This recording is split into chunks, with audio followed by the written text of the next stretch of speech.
Amorim's tactical masterclass against Manchester City when he was the coach of Sporting Lisbon. But now the question is, can Ruben Amorim do it again in the Manchester Derby? Can Ruben Amorim create a masterclass where we drop 4 goals on the head top of Manchester City and Pep Guardiola? Can Ruben Amorim do it again? That's the question that we are asking. And so, let's go into the video. I'm your boy, Manny, and this is Pillar Sports. Today we are doing a preview of Manchester City versus Manchester United, the Manchester Derby. From the noisy neighbours to the treble-winning side, and for Manchester United, from the Giants to the sleeping Giants. Can this game give us all the things that it has given us in the past, but give us even more in terms of goals and smiles? This is football. So let's go into the game. So now the question I've asked today myself, I asked myself and my team is, and basically my team is just myself. I've asked, how did Ruben Amorim actually set up against City in a way that Sporting was able to dispatch City so comfortably at the 90th minute or the 95th minute in the Champions League for that matter? Of course, we know that Ruben Amorim and Sporting set up in a 3-4-3 position. That's kind of what he set up. And of course, we can look at it as it's a 3-4-3. We had Pedro, Goncalves, Gyökeres, and Trincao in the middle. We have Araujo, Morita, Højlund, and Quenda in the mid. And in the centre backs, we were looking at Mateus, Diomande, and Despast. These were the players that he started against Manchester City.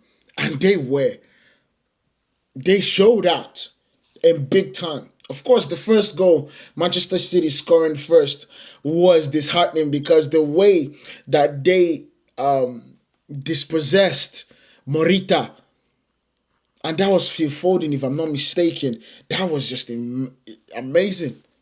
However, when they settled down, that's when we saw the best of Ruben Amorim's team. When they settled down into the game, that's when we saw their resilience and their organization. And I know this is not a game between Sporting and Manchester City. However, I feel that we have to look at that game for us to be able to get an idea of what Ruben Amorim will be doing in this game. Yes, I know Ruben Amorim at that time had already spent 4 years at Sporting, and we are looking at 1+ months at United. However, let's get into it.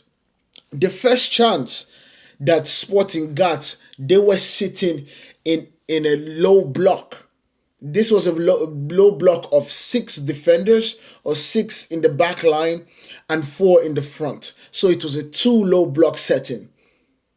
And they had the same principles, but this was the key thing. They had the same principles on how they wanted to actually attack. They were always going to press, because in the pressing, everybody always thinks pressing is a situation where you press from the front. Yes, you can do that, but you can also have a situation where you're in the mid block, in the low block, and still have the same principles of pressing. In this case, the principle of pressing for Sporting was loose passes. Wherever you saw a pass that was under hit or loose in terms of overhit, that is when the trigger happens. And where we saw in that situation, we saw Pedro Goncalves press after a loose pass from Rico Lewis. He pressed, got the ball, and laid a perfect through pass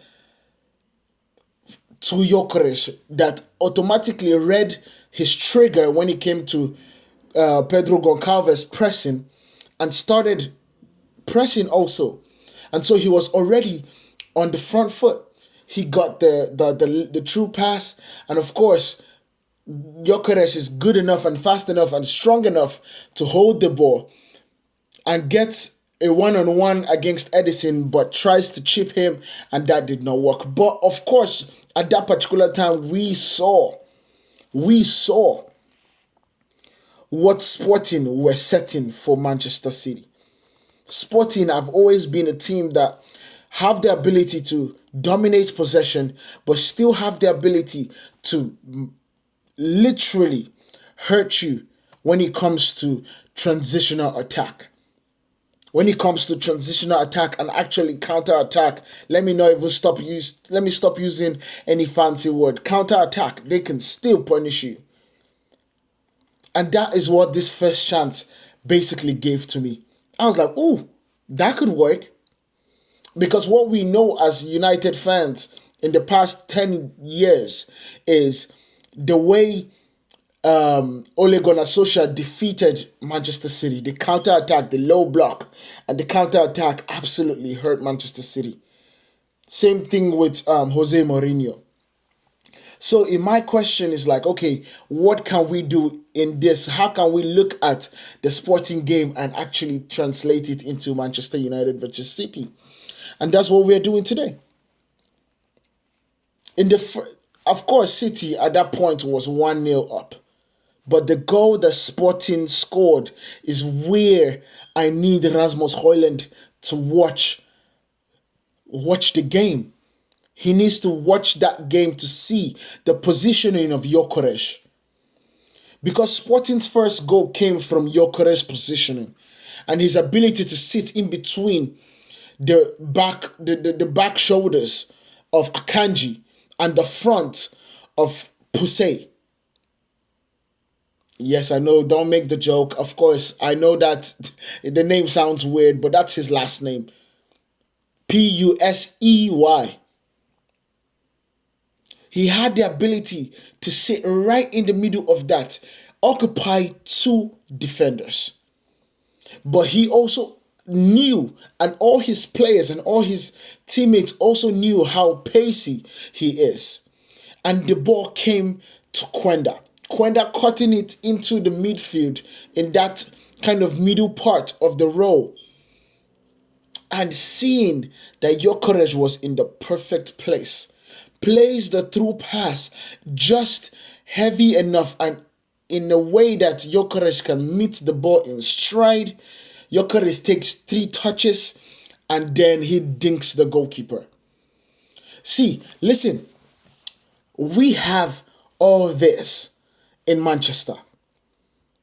And I know it's to different capacities and different actually elements of people actually knowing how to do this well.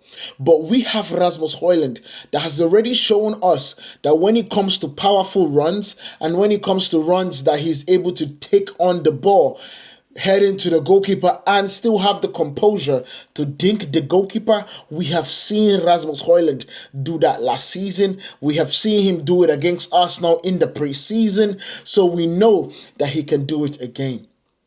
But now this is the key part. Quenda recognized the strength of his striker and played to the strength. And that is where whoever is playing the right wing back or the left wing back would have to recognize the runs of Rasmus. Because Manchester City will continue being Manchester City. They are always going to have a very high line. So this has to work in terms of Rasmus Højlund pulling that our team all the way forward, but also pulling the centre backs backwards. By making those runs in behind, by making those shoulder runs behind the leading defender. This is how we will be able to score. And that is one of the reasons why I decided that Amad Diallo, even though he played very well against Victoria Plzen in that 2-10 position, I still believe that in this game, he would be good in that wing-back position. Now I will tell you the reason why. Just be patient with me as we get in there. So that is one thing for this particular game. That is one thing for this particular game that we need to focus. Now the second goal is where Diego Dalot absolutely comes in for me. Diego Dalot under Erik ten Hag had runs in behind that he would literally be stealthily or quietly leading from that right hand side, and then he'll find himself right in front of the goalkeeper and he misses the goal. However, this system gives him the license to actually make those runs. And this is the run that I saw from Araujo against City with Sporting. It was the start of the second half. The ball had come to him. He gave the pass on the bar line to Pedro Goncalves. Goncalves beats two men, but Araujo doesn't just stop at that position. Araujo continues running, understanding and trusting in the ability of Pedro Goncalves to carry the ball. He keeps on running. He runs and makes a run into the 18-yard box where Pedro Goncalves checks the ball back perfectly in between Akanji and Rico Lewis, and that ball came perfectly to the left foot of Araujo, and bang, it was a goal in between the legs of Ederson. This is something that Diego Dalot needs to be able to do. He cannot sit back in that position, because all that would do is bring Bernardo Silva or whoever is playing that right-hand side for Manchester City into our 18-yard box. He needs to be able to show that he's a threat on that left-hand side. He sure does. Now I understand that Diego Dalot is not Araujo. He is not a left-footed player. However, Diego Dalot can play both positions. He can use both feet. Now he is better at a right hand with his right foot. However, he is a threat. He is not one-sided. He is not Aaron Wan-Bissaka when it comes to attacking. And that's all with all due respect. However, Diego Dalot needs to do this. Now in the third goal, this was one of the things that I felt that we absolutely need to see the likes of Mason Mount in this game. Mason Mount coming on against Victoria Plzen showed us how much and how he has the ability to carry the ball. I saw a run at one point in time where Mason Mount ran from his box into the Victoria Plzen's 18-yard box. He was able to do that.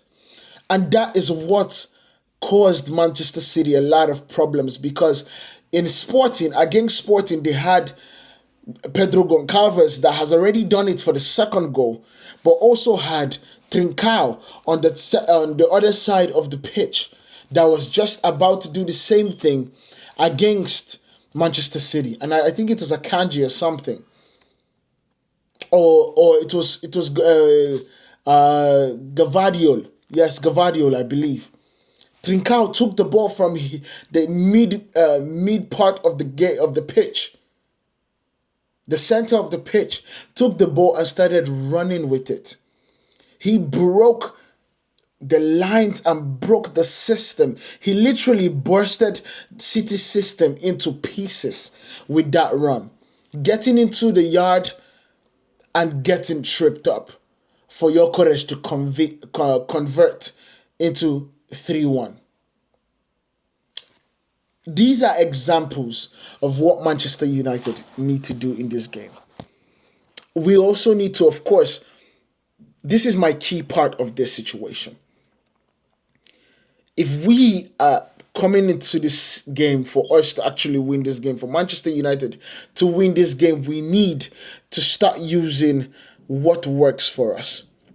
I understand that we need to play in the system, and I'm not saying that we should go away from the system, because these are all principles that Ruben Amorim is putting into these players. But my key part of this situation is the key players that I believe are going to threaten Manchester City are as follows: Mason Mount, Diego Dalot, Amad Diallo, and last but not least, definitely not least, is Rasmus Højlund. You understand? These are the 4 players that I believe if we do everything in our power, if we go through the principles of what Ruben Amorim is telling these players, we will be able to win this game comfortably.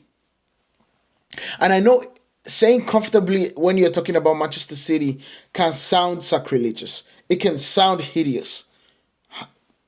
However, I feel like in this game, it is absolutely possible. Manchester City have lost their anchor in Rodri.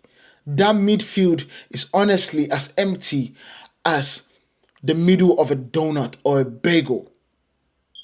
Well, usually bagels these days kind of have it closed up, but a middle of a donut. We need to find a way to penetrate that.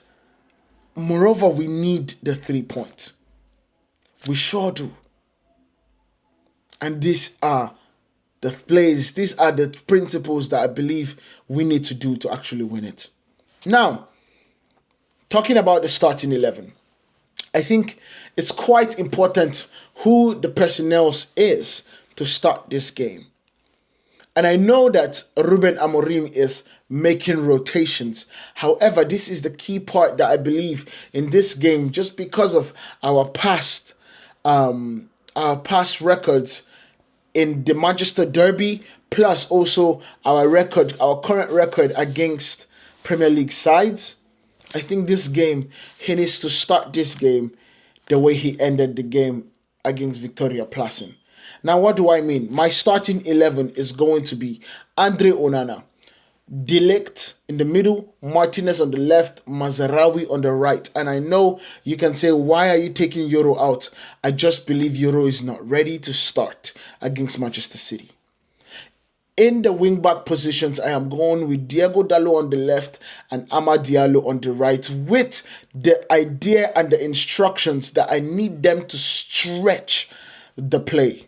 I need them to pull the left back and right back and pin them to their back line. That is what I need them to do in that sense. In the middle, I'm going with Ugarte and Kobe, because of the pace and the ability for them to actually cover those mid blocks and actually stop the likes of Kovacic, Rico Lewis, Phil Foden from dominating this game. In the 2 10s, I am going to go with Bruno and Mason Mount. And in the striker, in the attacking front, I am going to go with Rasmus Højlund. This is going to be my starting 11 against Manchester City. I believe this is going to be how we are going to win this game. And this takes me to my prediction. My prediction is absolutely, and I know you can say I'm delusional, I would take that. That is when you come to fandom, you take it. My delusion is that Manchester United are going to win this game 2-1 to United. I think the game is going to be a tough one. However, I think the principles that we have, hopefully the players are able to execute it, would absolutely come through for us. Let me know what you guys think down in the comments about the prediction, about the starting 11, and about the principles that I feel are going to be able to take Manchester United out of this game. Down in the comments, hit that subscribe button if you haven't. I'll see you guys in the next one. Peace.